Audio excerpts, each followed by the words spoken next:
Bonsoir. Le chômage total temporaire renforcé ainsi que l'exonération partielle des charges patronales qui avaient été temporairement réactivées à la mi-janvier s'arrêteront le 31 mars 2022. Qu'en est-il de la CARE, Monsieur le Ministre ? La CARE poursuit son activité jusqu'au 31 mars également. Toutefois, la situation actuelle nous amène bien évidemment à être très vigilants quant à l'impact de la crise ukrainienne sur les acteurs économiques monégasques.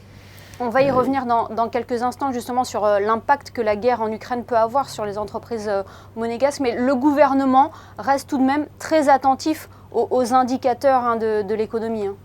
Bien sûr, nous avons, il y a quelques jours à peine, présenté un bilan positif de l'année écoulée, l'année 2021. Je sais que les acteurs économiques ont été très sensibles au fait que les pouvoirs publics, en permanence, se sont avérés à leur écoute et que les aides qui avaient été mises en place, dont la CARE, au cours de l'été 2020, se sont poursuivies. Toutefois, vous l'avez vous-même souligné, nous devons aujourd'hui réfléchir, concerter, écouter.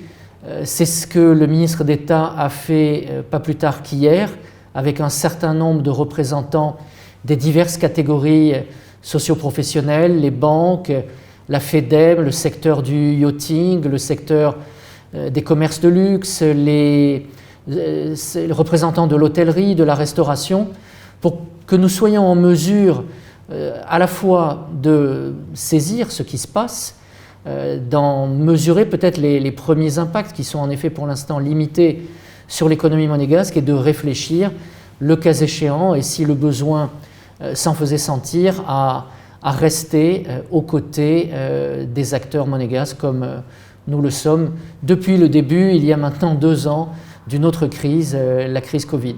Notamment auprès des commerces locaux avec le dispositif Carlo, lui est reconduit jusqu'au mois de juin.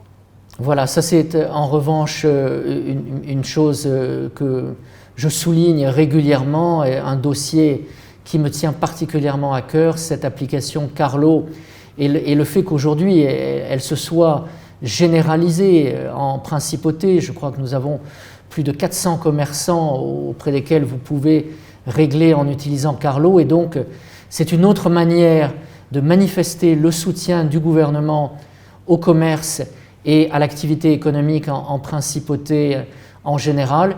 Vous l'avez dit, jusqu'au 30 juin, sans qu'il y ait aucune modification ni au dispositif ni aux avantages qu'en retirent les utilisateurs, la possibilité de recourir à des paiements via Carlo est maintenue, parce que ça n'est certainement pas le moment de changer quoi que ce soit au soutien que le gouvernement apporte à ce dispositif au vu du succès qu'il rencontre et aussi, je dois dire, bien sûr, des retombées économiques dont bénéficient au premier chef les commerçants, mais aussi, bien sûr, les finances publiques à travers le recours à ce dispositif et les paiements à travers Carlo. On parlait en début d'entretien de la guerre en Ukraine. Est-ce que votre département a recensé des entreprises qui sont affectées par ce conflit ? Il y a déjà des premières entreprises, bien sûr, qui sont affectées.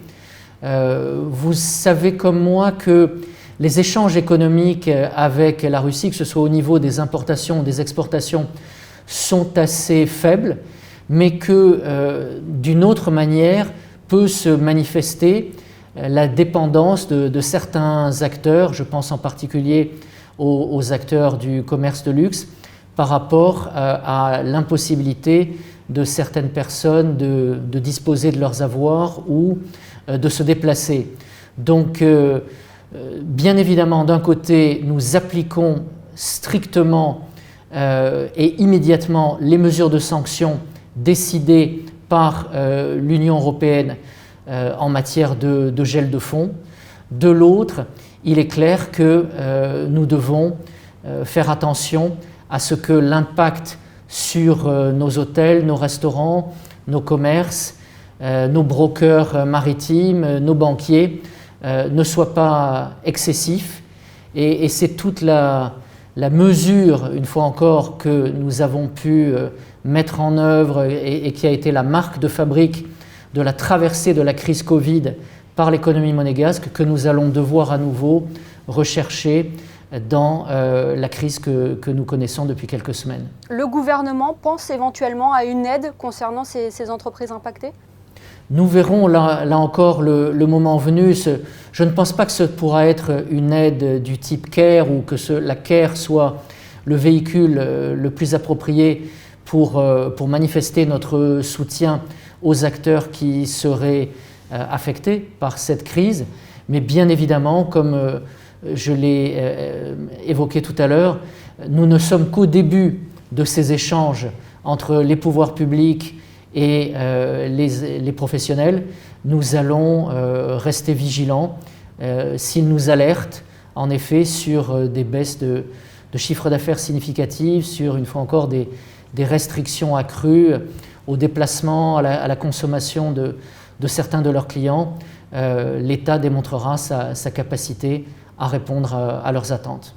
Eh bien, merci beaucoup Jean Castellini d'avoir été avec nous ce soir sur Monaco Info. Je vous remercie, bonne soirée.